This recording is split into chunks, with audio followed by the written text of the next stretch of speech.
Round 13 of the Premier League gets underway on Saturday lunchtime at the Stadium of Light, where Sunderland play host to high-flying West Brom. The Black Cats put an end to a wretched run last Sunday when they beat Fulham.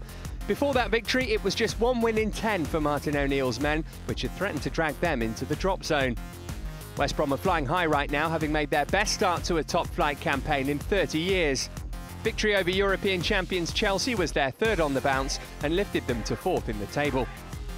I've always tried to keep my feet on the ground. When things are going really well, I don't get too carried away, and when things go against us a little bit, which I'm sure they will at some stage in the season, I don't get too down. I just try and carry on nice and even, if you like. Sunderland have scored just 10 goals this season, with 6 coming from summer signing Steven Fletcher. The ex-Wolves striker cost Sunderland £12 million in the summer and is repaying the faith showed in him by manager Martin O'Neill. He recently returned to the Scotland squad after a fallout with then-manager Craig Levein. Fletcher did score for Wolves against West Brom last season, although his side were on the end of a 5-1 thrashing.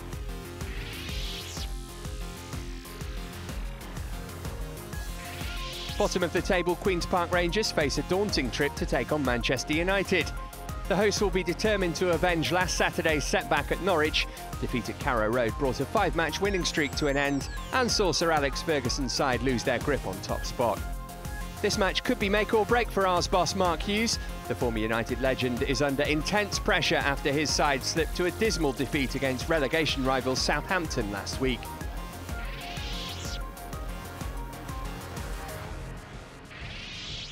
Everton's impressive start to the season has ground to a halt recently, with only 1 win in 6, although only one of those games has been a defeat, a 2-1 reverse at Reading last week. Norwich's season is almost the reverse of Everton's. A slow start has given way to some good form, including home wins over Arsenal and Manchester United. Saturday's late kick-off is at Villa Park, where Aston Villa take on Arsenal. Last week's 5-0 thrashing at Manchester City means it's just 1 win in 8 for Paul Lambert's beleaguered side, who've slipped into the bottom 3 as a result. Arsenal's emphatic beating of North London rivals Tottenham has been a timely boost to Arsene Wenger's side, though consistency continues to be an issue for the Gunners, who've recorded back-to-back league wins on only one occasion this campaign. Especially with what's going on in the league, it looks like the team was capable to show consistency as a chance. And if we are capable to show consistency now, I believe we have a chance to come back to the top teams. Sunday's action starts at the Liberty Stadium, where Brendan Rodgers takes his Liverpool side to face old employers Swansea. Michael Laudrup took the reins after Rodgers' exit, and the transition has been seamless. Last Saturday's impressive victory at Newcastle lifted the Swans to 10th, and they've already beaten Liverpool in the League Cup this season.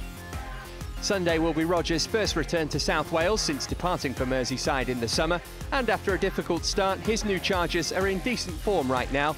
They made it 7 league games without defeat by beating Wigan 3-0 last week. Another new manager took over at Stamford Bridge this week, Rafael Benitez replacing Roberto Di Matteo. The Spaniard has been brought in by the European champions on an interim basis until the end of the season. Manchester City were finally eliminated from the Champions League this week after a 1-1 draw with Real Madrid. Their domestic form is much better though. A 5-0 win over Aston Villa last weekend took them to the top of the Premier League for the first time since winning the title in May. Elsewhere, Stoke host Fulham, Wigan face Reading, there's a London derby at White Hart Lane as Tottenham take on West Ham, and Southampton square up to Newcastle.